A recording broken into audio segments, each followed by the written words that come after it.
ஊரு விடாம ஒரு தெரு விடாம போதை பொருள் கலாச்சாரம் அப்படியே ஸ்ப்ரெட் ஆகி கொட்டி கிடக்குது. அது அப்பவே இனிஷியல் ஸ்டேஜ் அதை நீங்க கண்ட்ரோல் பண்ணிருந்தீங்கன்னா இத்தனை பெண் குழந்தைகளை இத்தனை பெண்களை இழக்க வேண்டிய ஒரு சூழ்நிலை ஏற்பட்டிருக்குமா? எல்லாத்தையும் பண்ணிட்டு பழிய தூக்கி ஏன் மேல போடுறாங்க. உண்மையிலே ஜோக்கர் தான்.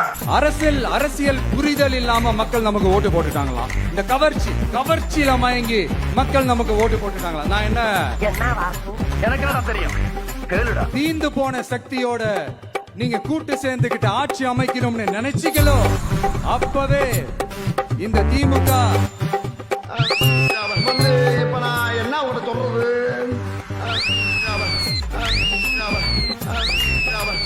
தூர்த்து போன சக்தியாவும் ஆயிடுச்சு. நம்ம மக்களுக்காக இவ்வளவு வேலை பாக்குறோம். ஆனா இவங்க அதையெல்லாம் விட்டுட்டு குதிரை பேரம் பண்றாரு, அது பண்றாரு, இது பண்றாருன்னு சொல்லிட்டு தப்பா கதையெல்லாம் அடிச்சு விட்டு உங்க கால்ல விழுகிறே. தீந்து போன சக்தியும் திமுகவும் மற்றும் பலரும். நான் அதை நினைச்சு அழலீங்க, இந்த நாட்டு மக்கள் இவங்கிட்ட மாட்டிக்கிட்டாங்களே நினைச்சு அழறங்க.